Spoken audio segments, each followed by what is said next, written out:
Hi, everyone. Hi, everyone. Good morning. Good morning. What a morning. You had your Cuban coffee. Yes, at 5:30 in the morning. Oh, well, even earlier than that. It is 5:30 in the morning now on a Saturday because that is commitment, my friends. Yes, it is. And episode 5 about mental health is coming your way.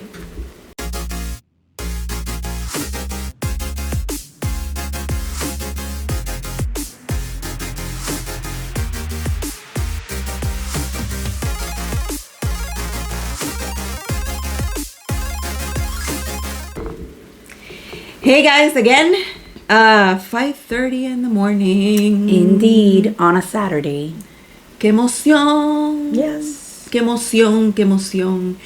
Welcome to SpectrumMamis, and we will be talking about mental health, all the ins and outs, and we're going to be probably talking about this Ongoing. Absolutely. Because it is a thing. Mm-hmm. It is Absolutely. a thing. So, not just mine, but everybody's. Listen, I ain't saying. Nah. I can agree to it. I can come to grips with it. I feel like admitting is the first step. first step. Holy shit. But anyways, volvemos a los espejuelos. Entonces, before we start, back to school. How excited are you?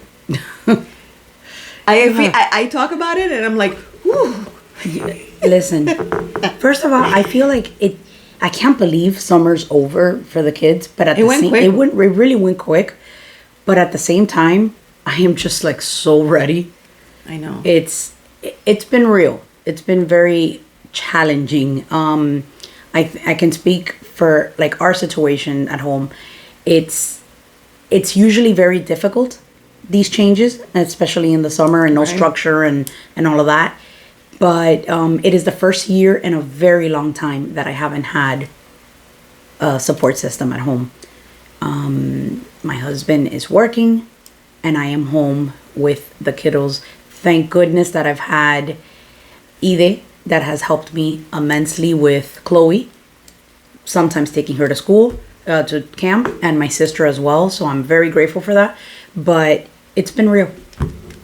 It's really been a minute. Oh, yeah. It's been a minute. Yes. And, a lot of people, they don't realize how, with a typical child, you go through the stages of, let's hurry up, summer needs to be over, you need to go back to school and all of that. All of us go through that. But with special needs, Mm-hmm. and, all across the board. Right. Like she said, structure, out of routine. When they go back, the first couple of weeks can be a little challenging for them. Right. Well, it's like any change. It's like any change. I know that for us, we've always struggled with the summers and with breaks. Even when there's like one day off, it's definitely a shift. Mm-hmm. But for about 7 or 8 years, I've had help. And, I lost the services with our PCA right before Summer. on the last week of school. And that same week, we also lost the services with our ABA provider. So everything kind of just happened at the same time when we were already going to have these changes in routine. So everything really just happened at the same time. So I'm really been looking a little forward. bonkers. Yes. For her, unfortunately. Mm-hmm. I wish I could do more for her. No, but it's just, and it's a process. But on top of the change of the summer, right? Then he doesn't see all these people that came to their house. True. And he's nonverbal. Right. So you don't know what's going on through his head. True. Like, what's going on? Where's everybody? Exactly. What happened? I see this person. And even that is like, it's almost sad or like heartbreaking for me because I don't know what he's feeling and there's no way that I can possibly know. But I can imagine that is part of what's going on. It's just been really difficult, especially with the PCA provider who he's had in his life for over 8 years. I mean, that's huge. That's Yeah, huge. it So is. it's just a lot of changes. Changes are very difficult. Changes are difficult for anyone. Yes.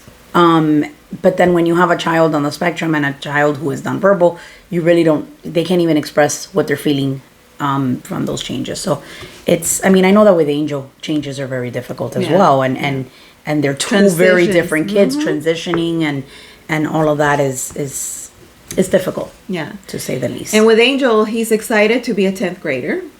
I got him the uniforms, and I said, let's try them on. And you see him like, okay, He like was models trying it? Yeah, see, he was trying them on. At first he was like, not now, mommy. I'm like, okay, fine then. But then, we put him on, and then, he was kind of like, Well, you see? he's a teenager, so he doesn't ever do anything when you want them to do it.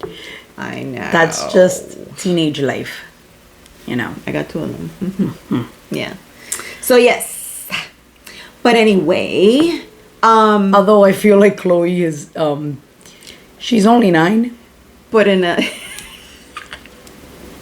I can only imagine how she's gonna be. My sister-in-law was at the house. I don't know if I told you this. My sister-in-law was at the house a few weeks ago, and they're very similar. Very similar. And I have known my husband since my sister-in-law was 5, so I remember her very well in that age. And their attitudes we've always noticed the similarities. And she comes up to me in front of my sister-in-law and says, "Can I borrow your phone?" Now, this girl has an iPad. She has an iPhone 13, so her phone is better and newer than mine. And she has an iPad. So why is she taking other people's electronics? I don't know. I kind of knew already why, but I said to her, sure. I figured maybe she was out of battery because she's not very good with charging them. She gets that from me. But she's like, okay, thank you. And she grabs my phone, and I said to her, but not TikTok. I don't think it's appropriate for her to be on TikTok without supervision. I don't. Right. So she said, just because a lot of stuff that's posted, I just don't think it's appropriate for children, without, Yes. supervision. And she stops at her, I stopped her at her tracks. She was already on the way to her room, and she's like, it's almost like she was thinking, yikes, that was close. Damn. So then she goes, okay. And then she turns around and she brings me the phone. She goes, but can we go on TikTok later? And I'm like, and then my sister-in-law looks at me. She goes, oh my God. But it was just with the attitude that she said it that, yeah. So Yeah. it's going to be interesting. Yeah, it is. It is. Again, back to school is, we get excited, but we also, and we look forward to just hand them over to somebody else. Right.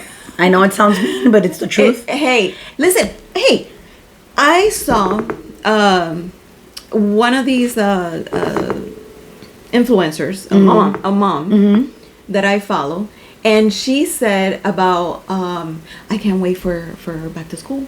Oh my God, she was there talking, whatever, and she's like, because I need time. Right. I love them, but they're annoying and this and that. Whatever. Oh, I saw that. You saw it, right? I saw that, and she was being attacked or whatever. People were upset because she said that they're annoying, and it was hilarious because her response was epic.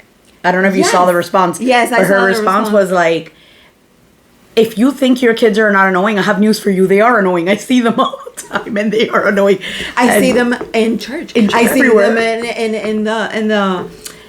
in the store. I see them here. I see them there, and they're annoying. Right. And there is no way that you at one point haven't thought that your child is not annoying. Right. Right. So it was funny. So Yeah, yes, it was good. It does sound kind of mean, but oh my God. And financially, go back to school is also a pain in the ass. Yes. I thank God that Angel's teachers and with Sergio, he's in high school, so they're not asking for that much now. Right. But I can only imagine all that shit you've had to buy. Yes.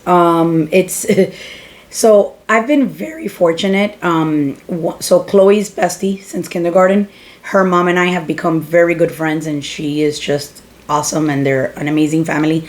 And so I've been very fortunate that I haven't had to buy uniforms in several years, because even though they're the same age, Chloe is smaller than her. So I've been very fortunate to not have to buy uniforms, but just the supplies alone, I had to buy from 3 different places because not everybody had everything that we needed.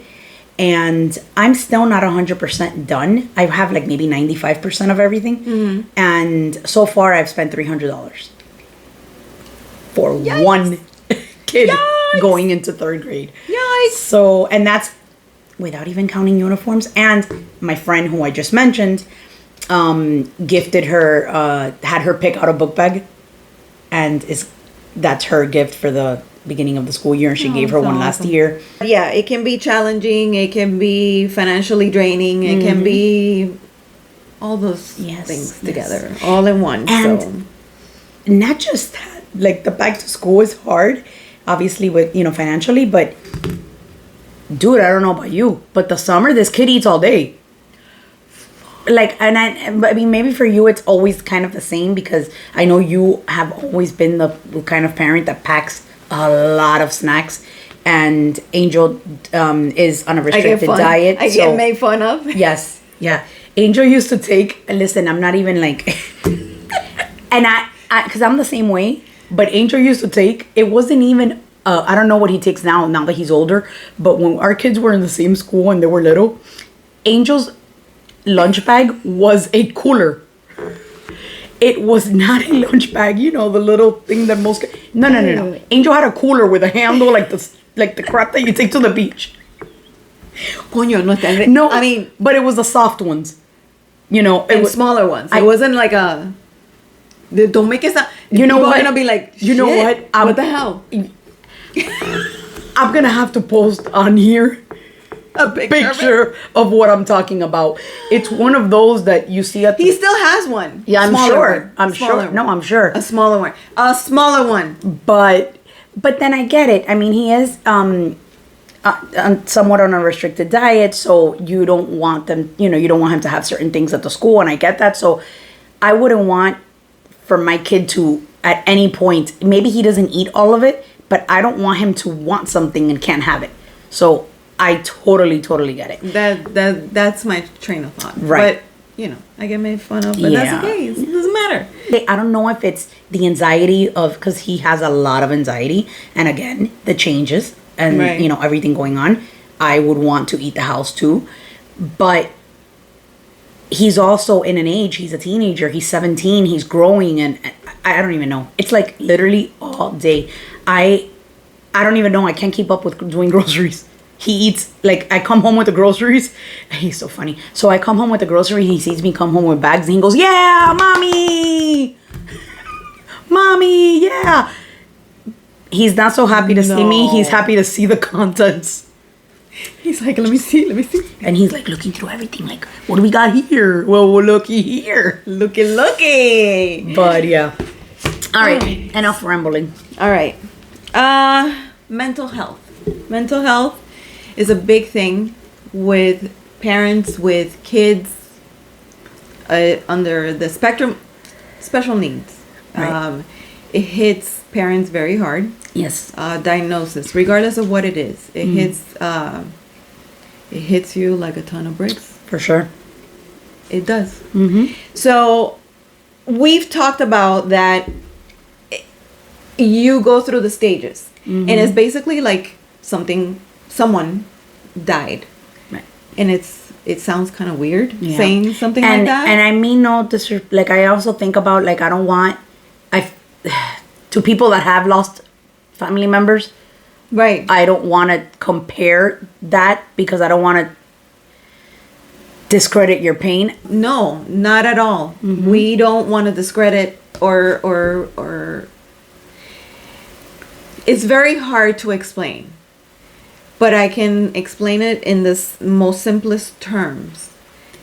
As in, you had an idea of Right. what your life with your child, or what Exactly. your child was gonna be like, look like, because this is everything that you. So I like, it's not that you're mourning the loss of a family member or a child. You're mourning the life that The you thought, idea. the idea that you were gonna, your child was gonna be, and so it's not necessarily mourning the life. It's mourning the idea.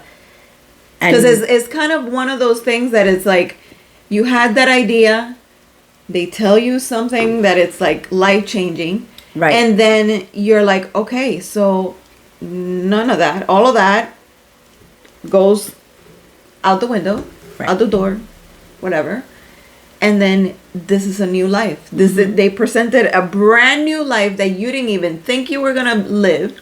This is it, Right. right? Alongside with all the other challenging things that come with it. So, Yes. right? So it's, I would explain it that way. But regardless, you go through the stages of grief. It is something that we all go through. Right. The stages of grief are there. It's just a matter of not getting stuck on any. And the idea, I think the idea of going through the stages in a particular order or for a certain amount of time, or I hate it when people try to put that in a specific order, because I can tell you, I've accepted this life. I've accepted autism. I accepted my son way before the diagnosis, and I accepted our new life. That doesn't mean that I don't go back and circle back to, that doesn't mean I don't have, sad days. That doesn't mean that when I see people posting pictures of back to school and prom and class rings and milestones and things that my kid should be going through now and isn't, that doesn't mean that I don't sometimes go in the rabbit hole. That's just yeah, the way it is. You actually go in and out all these stages. Yes. The thing is not getting stuck in any of them. I say it and I say it and I say it because, there's the 5 stages of grief. One of them is denial. Right. And we see a lot of parents that get stuck on that. Right. Which is the worst thing that you could do for your child. Right. Because you're not servicing your child correctly. Right. If you're stuck on that denial.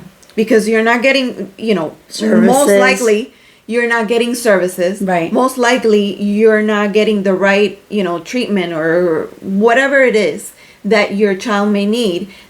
You're in denial. You're stuck there. Right. And your child is like, okay, I'm here. I have this, and what do we do next? You know? So, don't get stuck on it. Don't get stuck on it. And it's not something that you go through the stages, boom, boom, boom, boom, boom, done. You go through the acceptance, right? Right. And all good and dandy. No. We go back and forth. Definitely. You go back and visit. Yes. Those little areas and those little moments. Absolutely. So, And I and think, whoever like, says that they don't, Right. lying. Yeah. And I think that even if you could have accepted the diagnosis, and you can have totally accepted, but at the same time, like she said, like, you can be going back and forth, but that doesn't mean I know that for us, we accept it and we embrace autism, and we, at the end of the day, like, all I really want is for my child to be healthy and happy, whatever it is that whatever it is. It doesn't it doesn't have to make sense to me or to you or to anyone else. It's what he needs to be happy, and that's really all I need. But that doesn't mean that we've accepted it and we're not doing anything else. It is what it is. We're gonna always continue trying new things.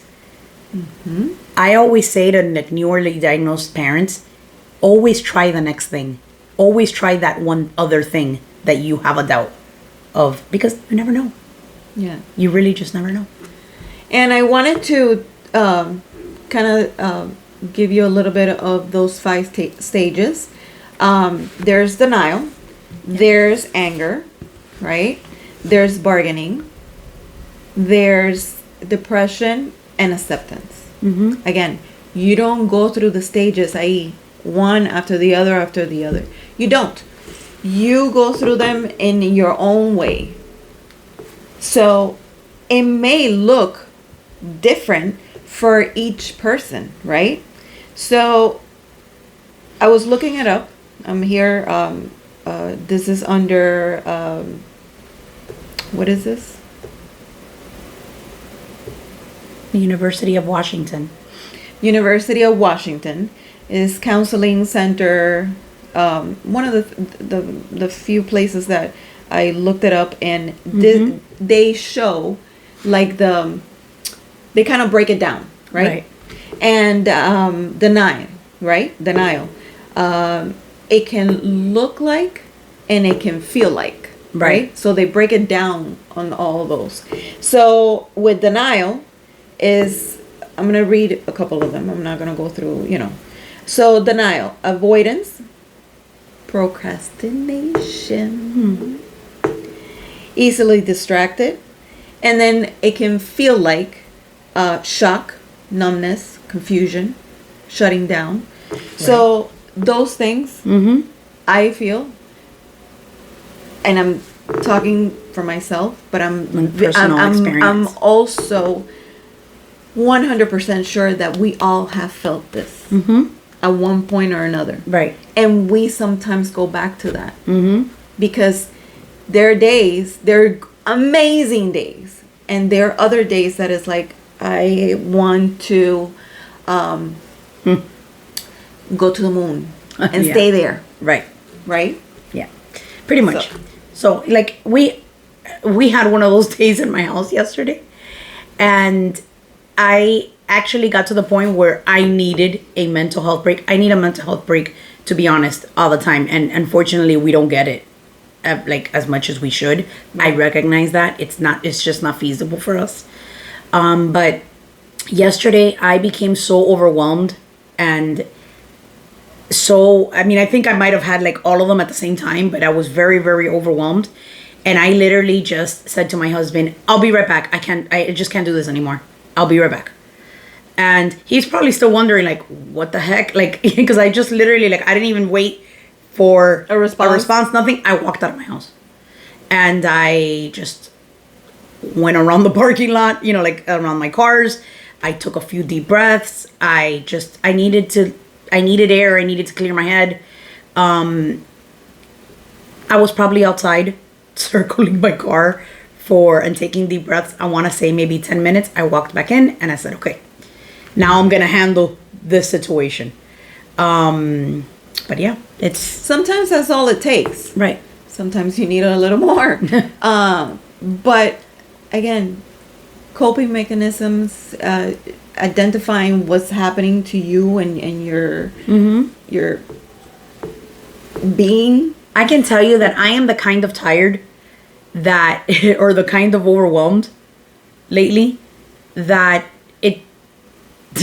the walk helped, the stepping out helped, but my level is not at a point where I just need a day or a few hours off.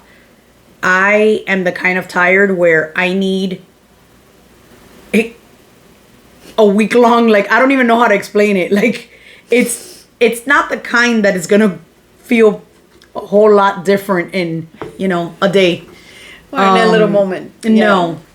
But, you gotta do what you gotta do. Whatever it is that you could do that's feasible for you to take a mental health break. Or whatever it is that is going to help you in that moment. Have you seen that reel? Which one? Mental health check. Oh, yeah. Right, I checked. I'm bugged. Yeah, pretty much. So yeah, that's what we've tidbit of our day. Yeah, yesterday. A little bit. So another stage is anger. We have all been there. Yes. We all visit that stage. Yes. Every so often. Yes. And it can look like sarcasm, being aggressive or passive aggressive. And one thing that I saw here, increased alcohol or drug use. Right. And anger can be self-destructing. You know, you can go to that stage. Right. Which I have met some parents that have gone that. Right. Have gone there. Yeah. So, and it can feel like, anger can feel like resentment, frustration, of course, rage. And I saw this and, you know, embarrassment. Yeah, I thought that was interesting. I don't think that's one I have at all, like, or that I've had. No. All the other ones, yes. Yes. And, you know, they come and go. But, and I think that the anger definitely for me is one of those. Even though I've accepted our life and I 100% accept everything else along with it, I still get, you know, lots of feelings of anger. Sometimes I also, you know, I often still say, why me? Why us? Why I don't know if that's also the resentment or the anger, or, you know, I don't know. I think I have a combo of a lot of them, because I sometimes feel like, and I know other parents have to be going through this, I did everything right. I did everything right. And I see people that have these children that are, you know, excelling all the time and thriving, and they smoked 20 cigarettes a day while they were pregnant. And I think I never had tuna, sushi, you know, nothing that contained mercury. I took my vitamins even though they made me sick. I quit coffee cold turkey. I read all the books. I did everything. How does this happen to someone like us? You know, why? Why is it that, you know, so and so drank alcohol, did, you know, all these other things, and they're not living this life? I remember that when I was pregnant with Angel, one thing that I do remember, that I was very depressed. I had weird, and not the, how can I say, very moody, very, you know, it was one of those things that it was like, it was noticeable. Right. And you also had a toddler. Yes. Yeah. So it was having a toddler when you're pregnant, or even a child with special needs. It's hard. The thing is that Sergio and Angel are 1 year and 11 days apart. Yeah. So yes, the toddler. You have a child pregnant, still in diapers. It's it's not easy. I can tell you, like, I mean, Justin wasn't a toddler anymore when I got pregnant with Chloe, but Justin was about 8 or 9 years old. But we were going through a really difficult time during that time. You know, we go through a difficult time. Yeah.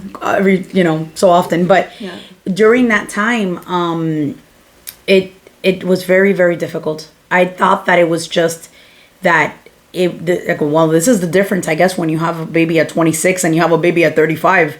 But I was exhausted and overwhelmed and moody. And by the way, and also abstaining from any type of don't touch me. So just, I don't know if that's a little TMI, but that was another thing that I experienced, which if you know me, that's totally not me.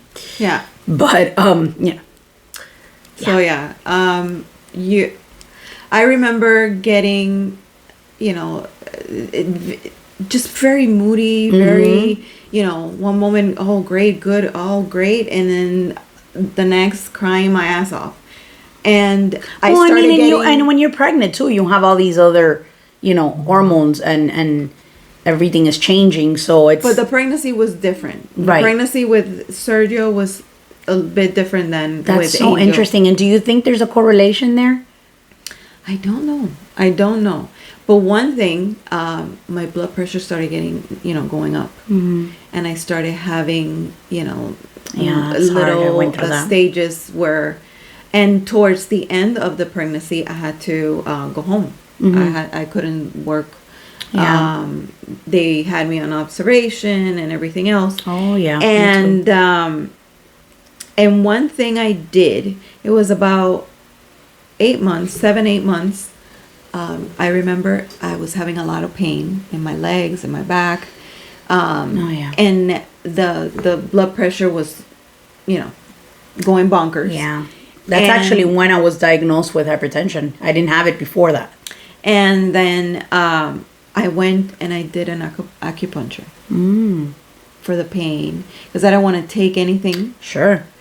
And I went for acupuncture and I did maybe like 2 or 3 sessions. To relax, to help. Do you feel like whatever. it helped? I've done acupuncture for similar things, but not while pregnant. I didn't even know you could do it while pregnant, but that's cool. Right. That's great. That's better one of the than things, taking, stuff that you shouldn't be taking. That's one of the things that when I got the diagnosis, totally freaked me out. Did I do something wrong? Mm-hmm. That's just so common. I was like, and all I could think of. And I searched it up, and yes, you could do acupuncture while pregnant. There's certain things, certain areas that they cannot touch. The same with even getting a massage. Right. There's when you're pregnant, there are prenatal massages. There's a reason why they're prenatal massages. There's a lot that has to do with pressure points. Right. So, I mean, even getting a pedicure, I remember getting a pedicure when I was pregnant, they would not massage my feet, which is so ironic because I think that when you're pregnant is when you need a massage. I know, right? But, those things can induce labor. So, yeah, I remember going back and being like, what did I do? Oh my God. It must have been the acupuncture. It must have been this. Oh, yes. Me atormenté. I was torturing myself for I don't know how long about that. Oh, yes. Like we said, you go through the stages and all these stages, but then you're like, why me? Why him? What did I do wrong? Right. All that stuff. But I got stuck on the why did I do wrong? Yeah, that's a real tough one. That I was like, oh, I gotta. No. Yeah, that's a real tough one. I can't do this. Yeah. And even to this day. Yeah, you have your moments. Yeah. Absolutely. Yeah, I have those thoughts. That's why I think that this conversation is so important to have because it doesn't matter if you've already accepted it. It doesn't mean that you're not going to have those moments. Emotions and go through that. It's like if you have a real traumatic experience and you've been able to move past it, and you're living a normal life and everything else, but that still happened. That doesn't mean you're never going to circle back to that. Right. Another stage is, they call it bargaining. Mm-hmm. And one of the things that it says that it can look like overthinking and worrying, predicting the future and assuming the worst. Yeah. And judgment towards self or others. There's other things, but and I thought it was funny because I'm an overthinker Yes. I'm an overthinker too. Normally. Yes. Like always have been. And yeah, that goes through, that and I feel like that what you mentioned about the fear of the future, or what was it?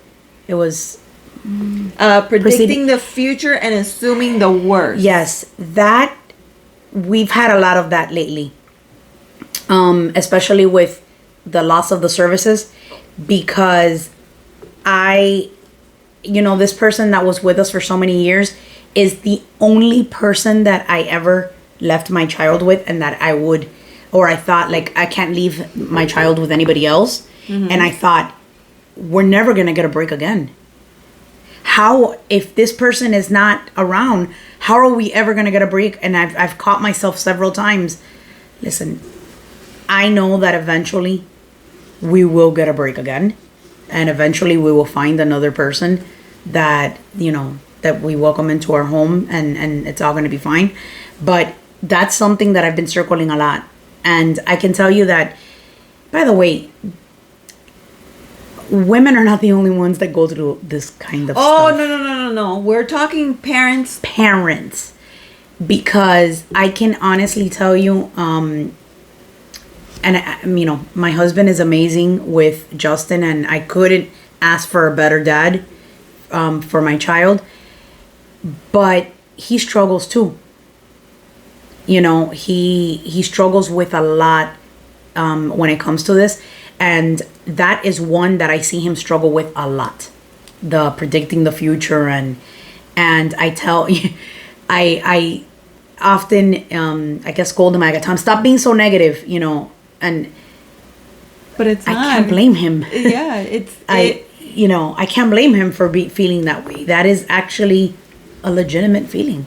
I mean, I feel like, you know, I know him well, and I know you well, and a lot of the parents, yes, we go through these stages and we feel this way, and it's not necessarily that we're being negative. It's just it just comes to es algo que, like, it's natural. Right. It's natural, and it's okay to feel these things. Yeah. What we want to also get to, you know, we want to go through all the stages, and we want to give you a little something of each. Right. That you can recognize it, you can work with it, and move on.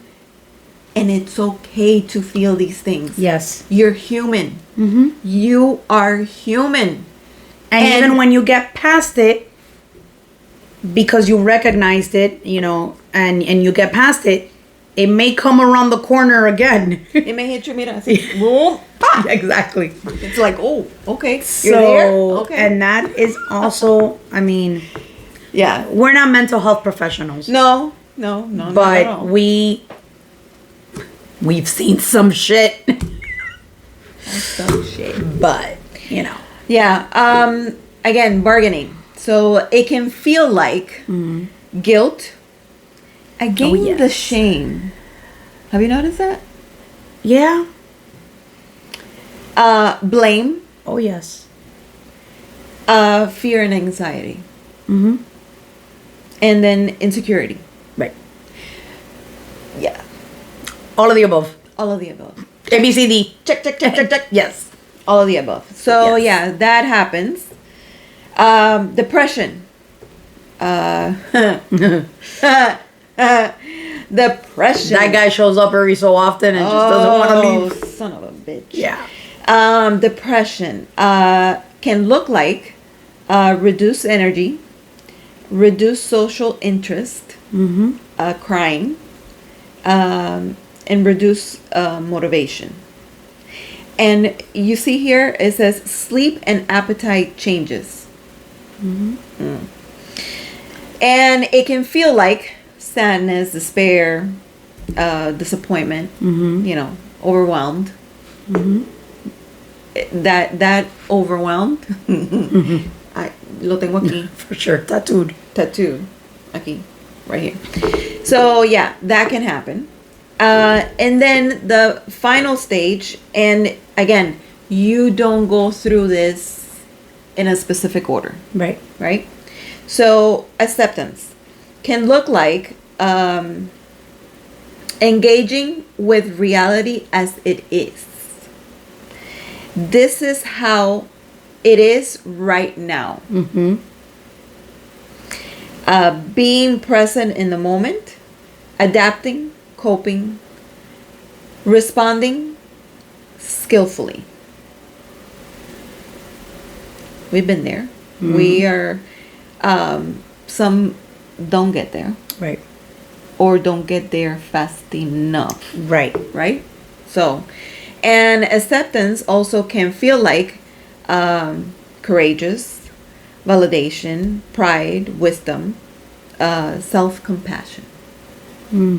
So these are the things that we wanted to touch upon. We've been rambling a little bit on each, but No, again, but I think it's something to be said. It's something that we want to let you know that it is okay. I just You're feel human. like even though we ramble, I feel like somebody's gonna watch this and be like, "Oh my God, I'm going through exactly the same thing," or "This keeps happening," or circling back to me, or what you know.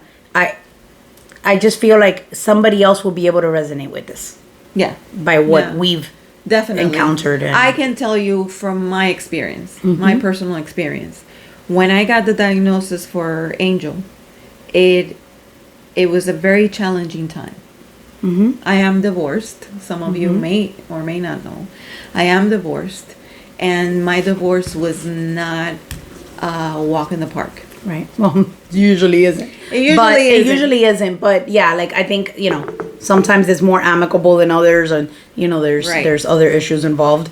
Right. But still to this day, we don't have a good relationship, unfortunately. We're in a better stage of kind of like, I do believe that you are in a better co-parenting right. situation than you were Right. years ago. So Yeah. kudos. I think that when you can, and I haven't been divorced, but I think that when you can try to put certain things aside and And that was the biggest struggle. it's Putting hard. stuff aside Right. to And focus on the kids. The kids. That was the biggest challenge. I want to circle back to when the episode where we talked about your Angel's diagnosis, and how you noticed your behavior in that room where he was given the diagnosis, that you almost had no reaction at all, and were like, "It's all good. That's I'm fine." And that's even though you weren't, and it's crazy because to say that you were in denial is crazy because you were there in the first place. Like, if you would have been in an actual like real denial, would you have been in the neurologist's office seeking a diagnosis? No. You probably wouldn't be, but you are a doer and you knew from very early on that something was off. So or different. So you were trying to get your kiddo the help that you felt that was necessary. But even with that, there may have been some form of denial because of the way that it 100%. 100%. Because we all fall in there. because I've been like, how could I be in denial? I'm here. Like, Sí, pero no. Sí, pero no. See, exactly. Sí, pero no. Sí, pero no. Yep. Struggling with his denial was one of the things that I struggled the most. Right. Because, yes, I went through all the denials, but he got stuck. All the stages, all the Right. the feelings of denials, even though I was there to get the diagnosis. I was there to try to get him, services. I was there to find out what else to do. I was there. I was present. I was doing it. But you go through the stage, Yes. right? Yes. So getting to that point and seeing the father of my child almost, I felt, Right. I want to tell you, I felt like he did not accept me. Right. Right. And that I struggled with for a while. Right. So again, when you go through a divorce and when you have a special needs child and you go through a divorce, right? Please put all those things aside. Focus on what the real purpose that you have is, to bring up your children, Right. to get them what they need, to bring them up into this world that, God knows where we're going to end up, but we're here and we got to live, right? So you want them to be able to feel loved, to feel guided, and that's what we're here for. That's what parents are here for. So please, And there's a high rate of single parents. Right. You get married. You don't get married and say, oh, I'm going to get married maybe for a couple of years and then it's done. Right. No, you get married forever, right? You have children with this person. Right. Right? Mm-hmm. And then what I saw from him, not, basically just denying the diagnosis. Mm-hmm. Oh, no, it's not that big of a deal. Oh, no, he'll start talking soon. Oh, no, this and that. It was very dismissive, very, Right. It's like, I always feel like one parent is, and not that that's always the case, but, when we read the book Yes. from Kate from Finding Cooper's Voice, which we love her, by the way. we love her, by the way. When we read her book, I know that she goes into that a lot about how she felt that he wasn't doing what she needed from him, or I think that's actually how she explains it. And there's always, it's not gonna always, I'm not saying that it always is like this, but I feel like one parent, and a lot of times it's the mother, is the doer, and the other parent, Yeah. you feel, because maybe they're not, but it's what you feel, retracts, or just either doesn't accept it or doesn't think it's a big deal. It happens a lot. I don't want to get too emotional about this, but it was very challenging, and seeing the different approach from their dad. I also struggled with it. So I struggled with my own stages, Right. and I struggled with his. So it was challenging, but I feel like with services even for our kiddos, psychological or psychiatric, Right. is few and far between. Yes. Yes. And it's not especially when they're older. Mm-hmm. You don't see many people willing and able to take care of Yes. special needs and the challenges that it may bring. Unfortunately, the puberty stage is I feel, I'm going through it, and I feel like this stage I'm kind of tiptoeing around. I'm very Sure. mindful. I'm always checking on Angel, Right. seeing how he's behaving, Right. any changes, because sometimes kiddos are doing great, and then puberty hits, and it all goes bonkers again. Right. Right. Lots of regression can happen at that time. And actually, it could happen the other way around too.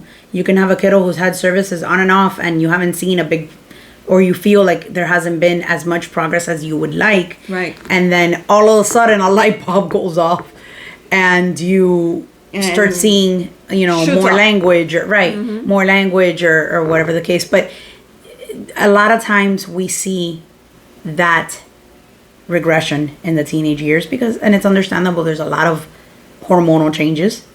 A lot of times our kiddos may not understand what's going on in their bodies, so that it's gonna cause issues.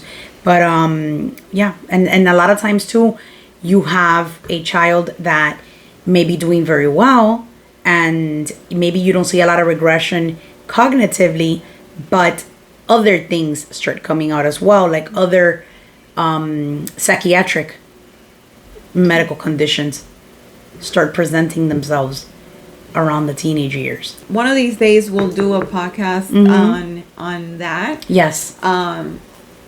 Specifically on that. Yeah. Because we want to bring you numbers, and we want to bring you all Right. that information, but we also want to give you a couple of things that we've seen, kind of examples of what we've seen. Right. Of course, not naming any names, Mm-hmm. but we've seen a couple of things that and I think that's why I'm tiptoeing around it. Right. Kind of like, oh my God, oh wait, this birthday was, I don't know, it was a little emotional for me. This birthday for Angel, 16, the mark of 16. Right.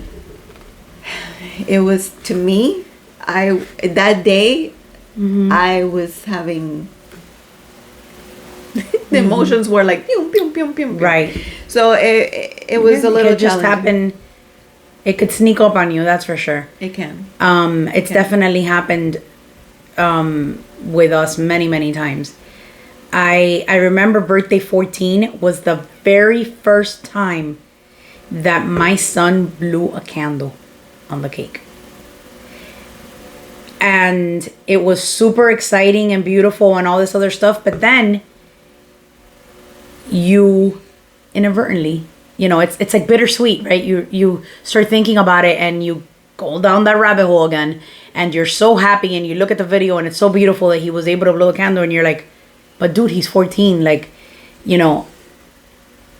how crazy is it? Like when you start thinking about it, you kind of get to a part where you get a little sad that he had never blown a candle.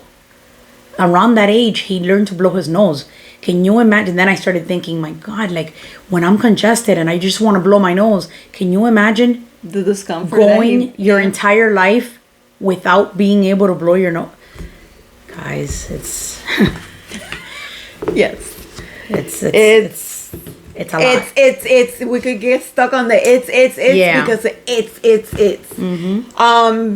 One thing we wanted to talk to you about now that we're doing all of this, Right. is the statistics for the actual diagnosis. I know that whenever we got around the same time we got the diagnosis, it was 150. 1 in 150. Yes. Right? 1 in 150. And what we're looking up here, okay, is actually right now it is 1 in 44 children in the U.S. is diagnosed with autism. That's a big jump. That's the latest statistic from, I believe, 2021. Right. And this shows that 1 in every 27. 1 in every 27 boys. And 1 in every 16 No. girls, right? 1 in... Oh, sorry. 116. Get it? No. Oh.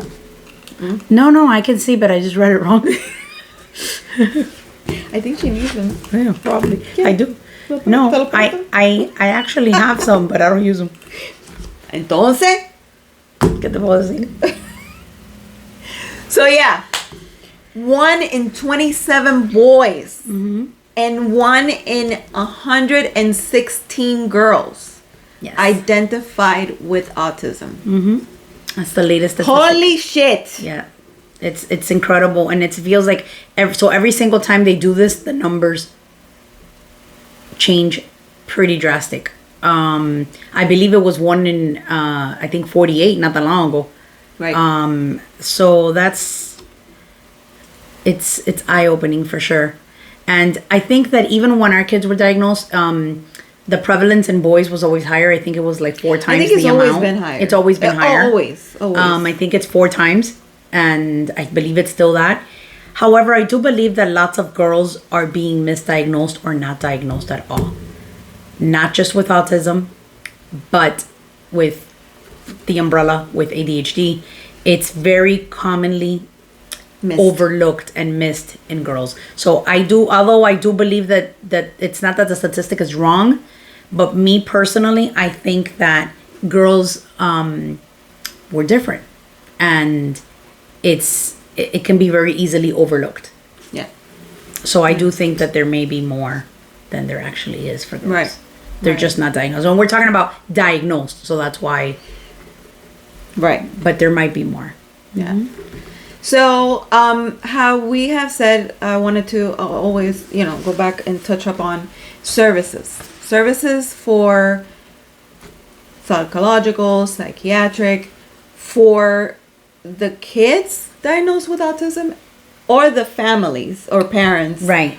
of the kids, diagnosed with autism, it comes few and far between. Now I'm seeing more, and we even have some stuff on our website that they're doing like groups, parenting groups, and all that. But when we first got the diagnosis, ¿a dónde coño uno iba? I will tell you though too that like I remember getting, and I think you mentioned this before, I remember being just given some pamphlets, and they send you on your way when you get the diagnosis. The pamphlets. Yeah, and they usually tell you to join a support group, and they gave me like a printout of like different websites and different organizations. I will tell you that in my case, when I looked into these things, I never found anyone that resonated with me, like anybody who and even years later, and even when Justin was in school, like in pre-K and then in kinder, and he was in an autism cluster type of classroom, like in a self-contained program, and what that means is that it's a very small group. There's usually a teacher and an aide, for the most part, 1 or 2 aides, and there's usually no more than, I think 10 is the very, very maximum. And most of the kids either have autism or a related diagnosis, or haven't been yet diagnosed when they're little. Then they're put this in this type of setting in like pre-K. And I always had the most severe kid in the class. I remember even years later seeing these people again, like these parents or these kids, you running into them later on, and these kids had been doing a lot better, or had been they had seen lots of progression with the kiddos. And so I never felt, not that I didn't feel comfortable, I just didn't feel like I resonated with any of them, because they were all very, very different than and yes, they're all very different, but it was just different. And even now, like even with like autism support groups, even on Facebook, I'm in a few of them. There's only one, I've actually eventually left most of them, and there's only one where I really connect with these people, because for the most part I just didn't find them helpful, to be honest. And I think everybody should do it. Yes. Because maybe you find your support, and that circles back to your mental health. It's going to help you if you meet with other families and other parents that are going through similar situations. As for me, support groups made things worse for me. It made me more depressed. Because... And that can happen. Yes. In my case, it made me realize it made me think back like how bad our situation is, because no one else can relate to me and I couldn't relate to them.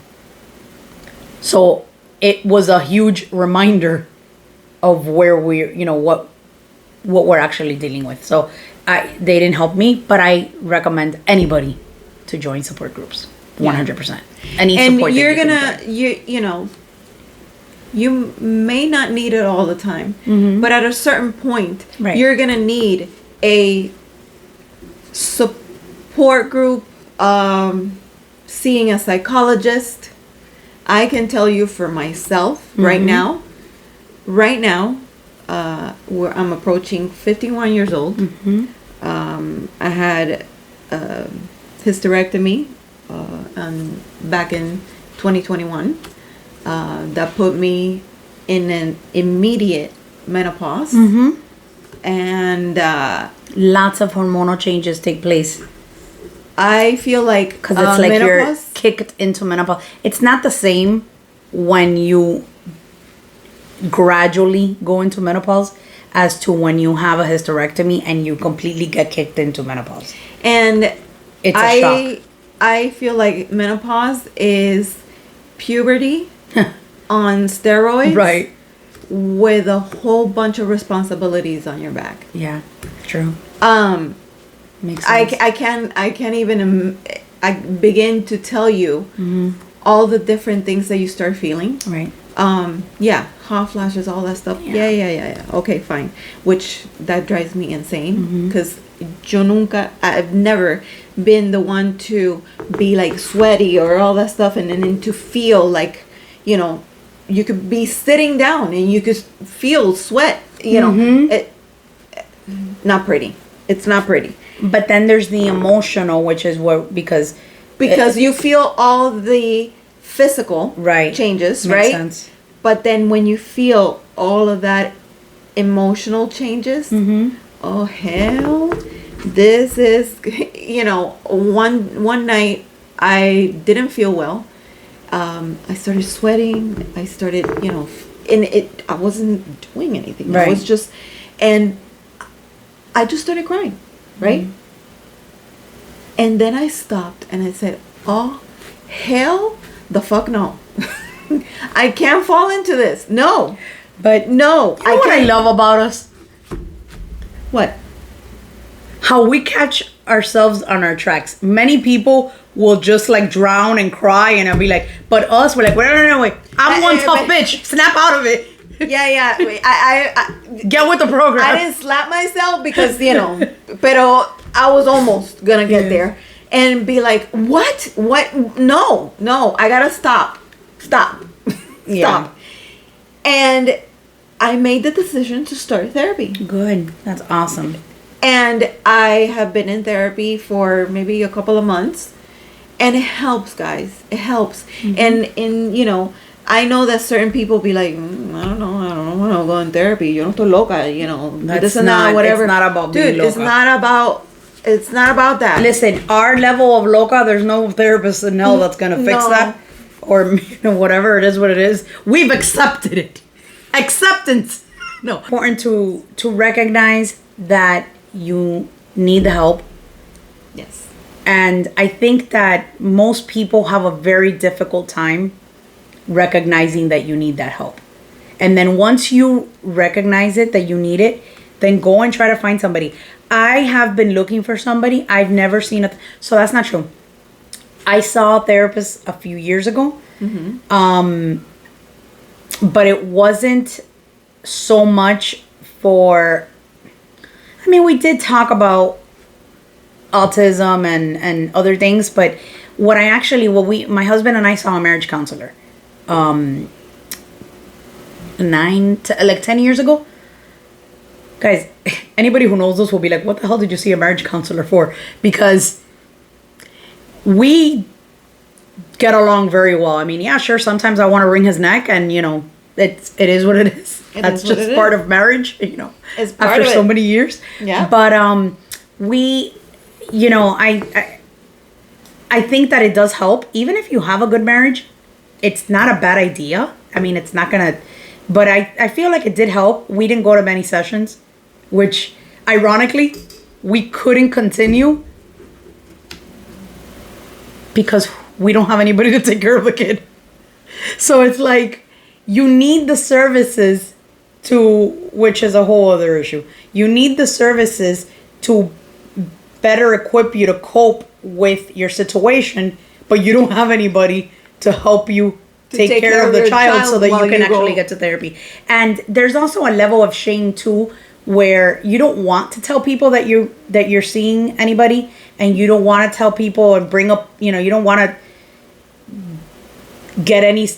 But I feel nowadays that's gotten better. Has gotten better. Yes. But yes, you still find the whole thing of, especially here in South Florida with the Latin community. Yes. Latin community can be a little skeptical about that. Yes. And a lot of people believe that mental health isn't a thing and And they can be a little judgmental about it Absolutely. if they know that you are getting therapy, which, whatever. I think that for us, I just didn't want... So, I don't find any shame in it, and I think that everybody should pursue it if they feel that, if they recognize that it can help them.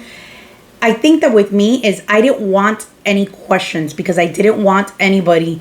I feel like when you're asking somebody, can you please watch my child so that my husband and I can go to see our marriage counselor? You're inviting them into having an opinion, or you're inviting them into your personal life with your spouse. And so the few times that we went, I had someone take care of Justin for a little while, and I lied about where we were going. I told them we were going to a fundraiser for where we used to work together. Really? Because I just didn't want anybody to be up on my business. Like, I didn't want, or we were going to do something for Justin or something for, I never said that we were going to see a marriage counselor. And it was really, I think that mostly the reason why we were seeing the marriage counselor, I don't care now, like whatever, it is what it is.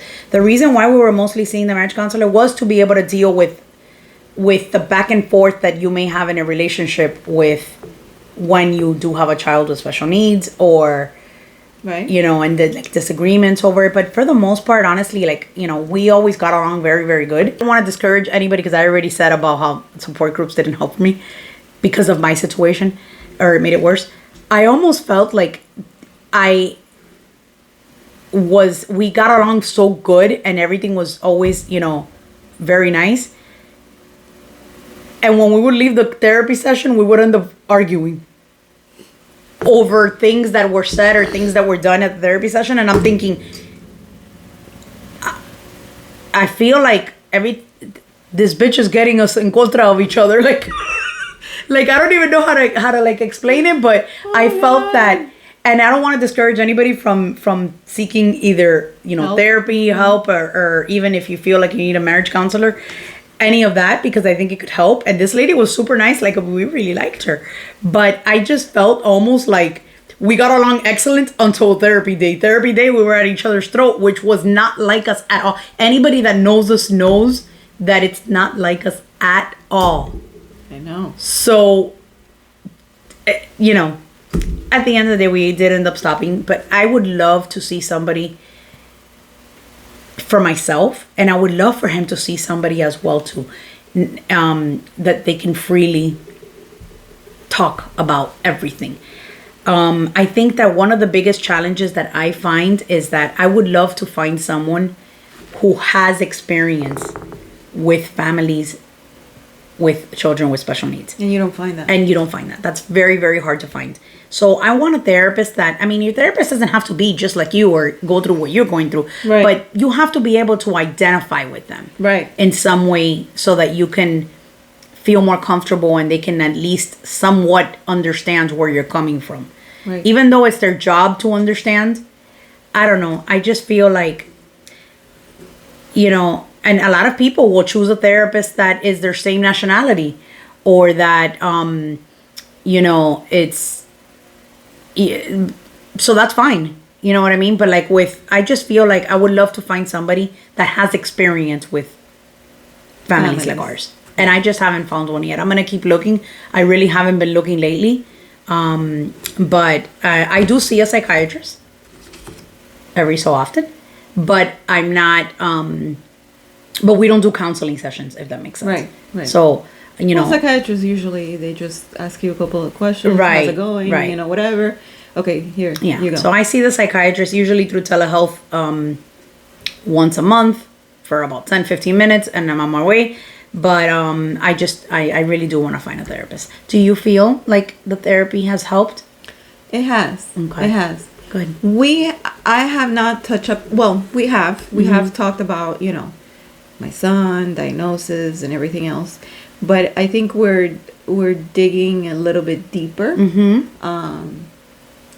In my family dynamics overall, all these other things that Good. I feel like sometimes you gotta get the root of Yes. the problem and get Right. it from way deep, Right. before you can address other layers. Absolutely. So yeah, and it helps. It helps. Mm-hmm. Listen, at the end of the day, if you cannot Mm-hmm. go see a professional, talk to a friend. Right. Just have them over and just have a little, you know, I don't know, Anything. a venting time. Right. You know, what we call sometimes venting time. Right. You know, that kind of thing. It helps. It helps because sometimes you bottle it up, and that is worse because you may take it out on yourself or somebody that had nothing to do with whatever you're going on. So talk. Listen, at one point, I saw a podcast about mental health, and one thing that they talked about is about writing stuff down. If you can't talk about journaling can really help. Journaling can help. Thoughts, ideas, this, that, whatever it is, write it down and then read it back to yourself. Yes, I did that for a bit, and I was like, coño. I agree. I think journaling is great. Journaling is great. And I think that even a lot of other parents and especially moms that start groups like ours, or whether it's a podcast or I think this is therapeutic. Or YouTube, absolutely, it is therapeutic. I think this is, and in the process, hopefully we help someone else. Exactly. But getting it out there, I think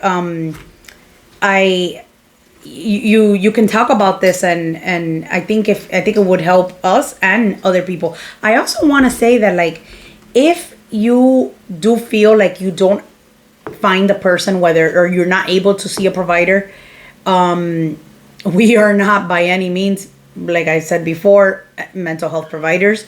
But if you feel like you want to talk to somebody, or you want to have that connection with another fellow parent of a child with special needs, specifically with autism, right, we are also available.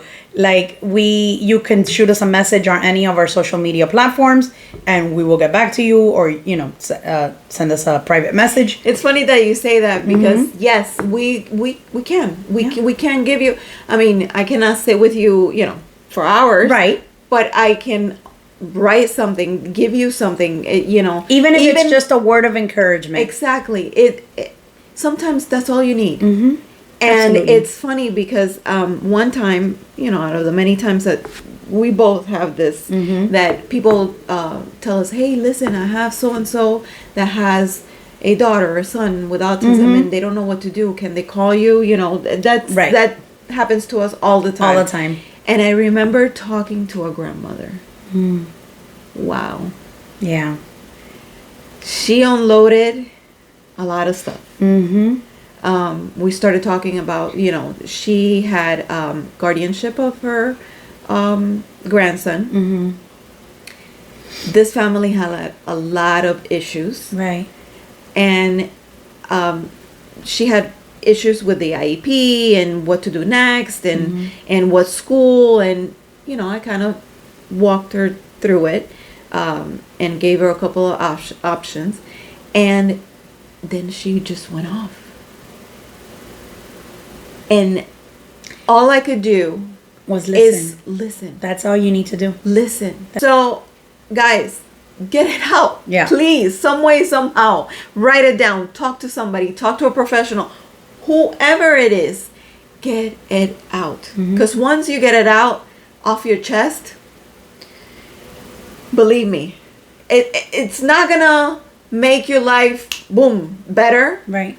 But it's going to make it a little easier. I think just knowing that someone is listening, that you're being heard, and we may not be going through exactly the same thing, but maybe we've been there, and that's a specific situation. Or, even if it's just for words of encouragement, anything. And yeah, I mean, you guys can always shoot us a message, or we can also, you can also send us an email. Right. As well. That's the best. I think that would be really the best way to communicate with us. And we'll, do everything possible to get right back to you. And do you want to share our email? SpectrumMamis @gmail.com. Very easy. SpectrumMamis @gmail.com. Before we wrap this up, listen, we could be talking about this. I don't know how long we've been talking about this. It's been over an hour. And we could talk about it for a couple of more hours. We will try to address all these things separately in a different podcast, because I feel like there's a lot more to all of this. Right. Please, and I can't emphasize enough of, please do not get stuck on any of the grieving stages, especially denial. Especially denial, no matter what, especially denial. And I can say it until I'm blue to the face, because I've seen so many kids that need services and are not getting the services because the parents are stuck on that denial stage, and just they won't do anything about it. They know, because it's not like they don't know. It's almost like you're afraid of getting the answer that you already know, if that makes sense. And you know what, I guess, maybe look at it this way. If you accept that maybe something is going on, something is different, and you can start services for your child, it's not going to hurt them. Nope. So let's say that you were wrong, or that everybody else around you that is telling you that you're in denial is wrong. So they got a year of OT and they're ready to face the world. Like, who cares, right? That's not going to make it or break it. It's not right? gonna. No, it's, if anything, it's gonna help. I had Chloe in OT for about a year. Her handwriting is better now. Now she can copy off the board, and her, the words don't go all over the place because she was able to practice that a lot in OT, and they showed her different strategies that helped her to get better at school. And Sergio went through speech. When he was little, he had a list. So he he had a little list, and I went ahead and I got him services. Of course. And there's no shame in getting help. Absolutely. Whatever help you need. Right. Whether it's mental health, therapy. Whether it's for you or your child. Exactly. There's everybody's situation is different, but if it's something that is feasible for you, like, I understand sometimes maybe you don't have health insurance, or, there's different situations. That too, yeah. That sometimes can put a big stop on things, but if it's, especially if it's for your child, just get them the services that they need. Yeah. And we're so glad that you're here with us. Thank you for being here, and we're here for you. So you could find us at SpectrumMamis.com. The SpectrumMamis,